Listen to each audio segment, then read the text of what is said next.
A Cruz de Cristo, sermão número 1, pregado por Paul Washer. E à hora nona, Jesus exclamou com grande voz, dizendo: Eloi, Eloi, lama sabachthani, que traduzido é: Deus meu, por que me desamparaste? Marcos capítulo 15, versículo 34. Um de meus maiores pesos é que raramente a cruz de Cristo é explicada. Não é suficiente dizer ele morreu, já que todos os homens morrem. Não é suficiente dizer ele morreu nobremente, já que os mártires fazem o mesmo. Temos que entender que não temos proclamado em sua plenitude a morte de Cristo com o poder salvífico até que tenhamos aclarado a confusão que a rodeia e expor seu verdadeiro significado a nossos corações. Ele morreu levando as transgressões de seu povo, sofrendo o castigo divino pelos seus pecados. Ele foi abandonado por Deus e moído debaixo da ira dele em seu lugar. Desamparado por Deus. Uma das passagens mais inquietantes e até mesmo que dão calafrios é o relato nas Escrituras de Marcos sobre a exclamação do Messias ao estar na cruz romana. Ele exclamou: Eloi, Eloi, lama sabachthani, que traduzido é: Deus meu, por que me desamparaste? À luz do que sabemos sobre a natureza impecável do Filho de Deus e sua perfeita comunhão com o Pai, é difícil entender as palavras de Cristo. Porém, ainda assim nelas encontramos o significado da cruz expostas e encontramos a razão pela qual Cristo morreu. O fato de que suas palavras estejam também documentadas em hebreu nos diz algo de grande importância para elas. O autor não queria que mal entendêssemos e que não nos escapasse nenhuma só coisa. Nessas palavras, Jesus não só está chamando ao Pai, mas como mestre jubilado, ele também está dirigindo a seus espectadores e todos os futuros leitores a uma das mais importantes profecias messiânicas do Antigo Testamento, o Salmo 22. Ainda que todo o Salmo esteja cheio de profecias detalhadas da cruz, nos contentaremos somente com seus primeiros 6 versículos. Deus meu, por que me desamparaste? Por que te alongas do meu auxílio, das palavras do meu bramido? Deus meu, eu clamo de dia e tu não me ouves, de noite e não tenho sossego. Porém, tu és santo, tu que habitas entre os louvores de Israel. Em ti confiaram nossos pais, confiaram e tu os livraste. A ti clamaram e escaparam. Em ti confiaram e não foram confundidos. Mas eu sou verme e não homem, opróbrio dos homens e desprezado do povo. Salmo de número 22, versículos 1 ao 6. Nos dias de Cristo, as escrituras judaicas não estavam organizadas em capítulos e versículos como as temos hoje. Assim, quando um rabino queria dirigir seus ouvintes a certo salmo específico ou tal porção da escritura, o fazia recitando as primeiras linhas do texto. Nessa exclamação, desde a cruz, Jesus nos dirige ao Salmo 22 e nos revela algo do caráter e propósito de seu sofrimento. Nos primeiros 2 versículos, escutamos a queixa do Messias. Ele se considera abandonado por Deus. Marcos utiliza a palavra grega egkataleipo, a qual significa desamparado, abandonado ou desertado. O salmista utiliza a palavra hebreia azab, a qual significa deixar, perder ou desampara. Em ambos os casos, a intenção é clara. O próprio Messias é consciente de que Deus o há desamparado e se pôs de ouvidos surdos ao seu pranto. Esse desamparo não é simbólico nem poético, é real. Se alguma vez alguma criatura sentiu-se desamparada por Deus, essa certamente foi o Filho de Deus na cruz do Calvário. No 4º e 5º versículo do Salmo, a angústia sofrida pelo Messias se volta mais aguda ao recordar a fidelidade do pacto de Deus para com o seu povo. Ele declara: em ti confiaram os nossos pais, confiaram e tu os livraste. A ti clamaram e escaparam. Em ti confiaram e não foram confundidos. A aparente contradição é clara.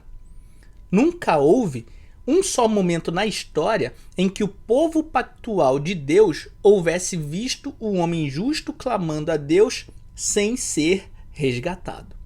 No entanto, o Messias sem mancha, dependurado-se no madeiro completamente desamparado. Qual poderia ser a razão pelo desamparo de Deus? Por que virou as costas a seu filho unigênito? Entrelaçadas no pranto do Messias se encontram as respostas a essas inquietantes perguntas. No 3º versículo, ele faz a inquebrantável declaração de que Deus é santo. E logo, no 6º versículo, ele admite a atrocidade. Ele tinha se convertido em um verme, já não era um homem. Por que o Messias utilizaria tal linguagem pejorativa consigo mesmo? Acaso se enxergava a si mesmo como um verme porque tinha convertido-se em opróbrio dos homens e desprezado do povo? Ou tinha uma razão mais espantosa para sua autodepreciação? Depois de tudo, não clamou: Deus meu, por que me há desamparado o povo? Mas sim se esforçou em saber por que Deus o tinha feito.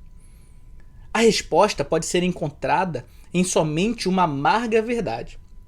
O Senhor tinha feito que toda nossa iniquidade caíra sobre ele. E como um verme, ele foi desamparado e moído em nosso lugar. Essa metáfora sombria de Messias agonizante não está somente nessas escrituras. Existem outras que nos levam mais fundo ao coração da cruz e abre-nos que ele padeça muito em ordem de obter a redenção de seu povo.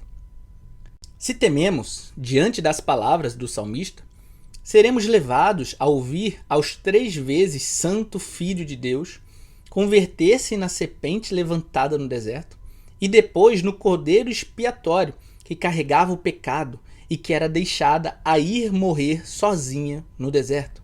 A primeira metáfora se encontra em Números. Pela constante rebelião de Israel para Deus e seu rechaço de sua provisão misericordiosa, o Senhor enviou serpentes ardentes entre o povo e muitos morreram. No entanto, como resultado do arrependimento do povo e da intercessão de Moisés, Deus mais uma vez deu provisão para a sua salvação. Ele ordenou a Moisés: faça-te uma serpente ardente e põe-na sobre uma haste, e será que viverá todo o que, tendo sido picado, olhar para ela. Números capítulo 21, versículo 8. A princípio, parece contraditória a lógica que a cura tivesse a semelhança daquele que havia ferido. No entanto, dá uma poderosa imagem da cruz. Os israelitas estavam morrendo do veneno das serpentes ardentes. O homem morre do veneno do seu próprio pecado. A Moisés lhe havia sido ordenado colocar a causa da morte no alto em uma haste. Deus colocou a causa de nossa morte sobre o seu próprio filho, ao levantá-lo alto sobre a cruz. Ele tinha vindo, semelhança de carne do pecado. Romanos 8, 3.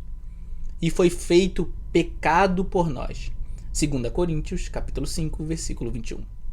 Os israelitas que crescem a Deus e olhassem para a serpente de bronze, viveriam. O homem que crê no testemunho de Deus segundo seu Filho e lhe vê em fé, será salvo. Como está escrito, olhai para mim e sereis salvos, vós todos os termos da terra, porque eu sou Deus e não há outro. Isaías capítulo 45, versículo 22. A segunda metáfora encontra-se no livro sacerdotal de Levítico. Como era impossível que um só sacrifício ilustrasse ou simbolizasse completamente a morte expiatória do Messias, um sacrifício envolvendo 2 cordeiros foi posto diante do povo. O primeiro cordeiro foi imolado como oferenda expiatória perante o Senhor, e seu sangue foi aspergido na frente do propiciatório da parte de trás do véu do Santo dos Santos. Isso simbolizava a Cristo, quem derramou seu sangue na cruz para expiar pelos pecados de seu povo. O segundo cordeiro era apresentado diante do Senhor como um cordeiro expiatório. O sumo sacerdote porá ambas as suas mãos sobre a cabeça do bode vivo e sobre ele confessará todas as iniquidades dos filhos de Israel e todas as suas transgressões e todos os seus pecados.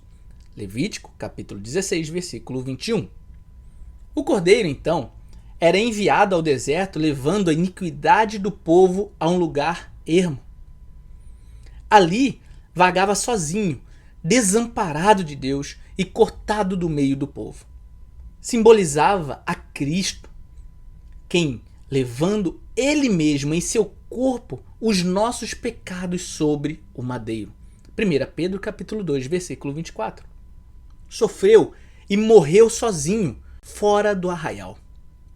O que era simbólico na lei voltou-se em uma realidade insuportável para o Messias.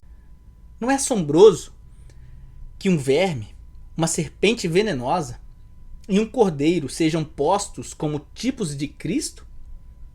Identificar ao Filho de Deus com coisas aborrecíveis seria blasfemo se não viesses do Antigo Testamento inspirados pelo Espírito Santo e confirmadas pelos autores do Novo Testamento, que vão mais além nas sombrias descrições. Debaixo da inspiração do Espírito Santo, eles são o suficientemente audazes para dizer que aquele que não teve pecado o fez pecado, e aquele que foi amado do Pai foi feito maldição diante dele. Temos escutado essas verdades antes, porém as consideramos o suficiente para sermos quebrantados? Na cruz, ele que é declarado santo, santo, santo, pelo coro dos serafins, se fez pecado. A viagem ao significado dessa frase quase parece muito perigosa. Tropeçamos diante do primeiro passo. O que significa que aquele em quem nele habita corporalmente toda a plenitude da divindade se fez pecado? Não devemos explicar ligeiramente a verdade tratando de proteger a reputação do Filho de Deus, e ainda devemos ter cuidado de não falar coisas terríveis contra seu caráter impecável e imutável. Segundo as Escrituras, Cristo se fez pecado, na mesma forma em que os pecadores se convertem na justiça de Deus nele. Na sua segunda epístola à igreja de Corinto, o apóstolo Paulo escreve: aquele que não conheceu o pecado, o fez pecado por nós, para que nele fôssemos feito justiça de Deus. 2 Coríntios 5, 21. O crente não é justiça de Deus por alguma obra purificadora ou aperfeiçoadora segundo o seu caráter que o faça como Deus e sem pecado, mas como resultado da imputação pela qual ele é considerado justo ante Deus pela obra de Cristo Cristo para ele. Da mesma maneira, Cristo não se fez pecado por ter um caráter manchado ou sujo, mas atualmente convertendo-se depravado, mas como resultado da imputação pelo que foi considerado culpável perante o juízo de Deus para nós.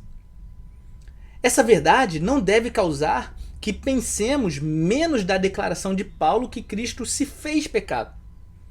Ainda que foi uma culpa imputada, foi uma culpa real, trazendo uma inquietante culpa para a sua alma. Ele tomou nossas culpas como suas, esteve em nosso lugar e morreu desamparado por Deus. Que Cristo se fez pecado é uma verdade tanto terrível como incompreensível, e ainda justamente quando pensamos que não se pode dizer tais escuras palavras contra ele, o apóstolo Paulo acende uma lâmpada e nos leva ao fundo da humilhação e desamparo de Cristo. Entramos na caverna mais profunda para encontrar o Filho de Deus pendurado na cruz e levando seu título mais infame, o Maldito de Deus. As Escrituras declaram que toda a humanidade está sob maldição. Como está escrito: maldito todo aquele que não permanecer em todas as coisas que estão escritas no livro da lei para fazê-las. Gálatas capítulo 3, versículo 10. Desde a perspectiva celestial, aqueles que quebrantam a lei de Deus são vis e dignos de aborrecimento. São miseráveis, justamente expostos à vergonha divina e justamente devotos à destruição eterna. Não é um exagero falar que a última coisa o pecador maldito deveria e ouvirá quando ele dê o primeiro passo no inferno é a toda a criação se pondo de pé e aplaudindo Deus por ter desterrado dele da face da terra. Tal é a vileza daqueles que quebram a lei de Deus, e tal é o desdém do santo para com o ímpio. E ainda assim, o Evangelho nos ensina que Cristo nos resgatou da maldição da lei, fazendo-se maldição por nós. Porque está escrito: maldito todo aquele que for pendurado no madeiro. Gálatas 3:30. Cristo converteu-se no que nós éramos em tempo, a fim de nos redimir do que merecíamos. Ele converteu-se em um verme, e não homem. A serpente alçada no deserto, o cordeiro enviado fora do acampamento, o carregador de pecados e aquele sobre o qual a maldição de Deus caiu. É por essa razão que o Pai o rejeitou e todo o céu escondeu seu rosto. É uma grande volta que o verdadeiro significado da exclamação da cruz de Cristo frequentemente tenha se perdido em um clichê romântico. Não é raro ouvir um pregador declarar que o pai rejeitou ao filho porque não podia suportar o sofrimento infligido nele pelas mãos de homens malvados. Tais interpretações são uma completa distorção do texto e do que atualmente transpirou na cruz. O pai rejeitou a seu filho não porque lhe tenha faltado força para testemunhar seu sofrimento, mas sim porque aquele que não conheceu pecado o fez pecado por nós, para que nele fôssemos feitos justiça de Deus. 2 Coríntios capítulo 5, versículo 21. Ele colocou nossos pecados sobre ele e lhe rechaçou porque seus olhos são demasiadamente puros para aprovar a maldade e não pode ver a maldade com favor. Não é sem razão que muitos folhetos bíblicos ilustram um abismo entre um Deus santo e um homem pecador. Com tal ilustração, as Escrituras estão completamente de acordo. Como o profeta Isaías clamou: eis que a mão do Senhor não está encolhida, para que não possa salvar, nem agravado o seu ouvido, para não poder ouvir. Mas as vossas iniquidades fazem separação entre vós e o vosso Deus. E os vossos pecados encobrem o seu rosto de vós, para que não vos ouça. Isaías 59, 1 e 2. É por isso que todos os homens teriam vivido e morrido separados da favorável presença de Deus e debaixo da ira divina, se o Filho de Deus não houvesse estado em seu lugar, levando o pecado e morto, desamparado por Deus por eles. Para fechar a brecha e restaurar a comunhão, não convinha que o Cristo padecesse estas coisas? Lucas 24, 26.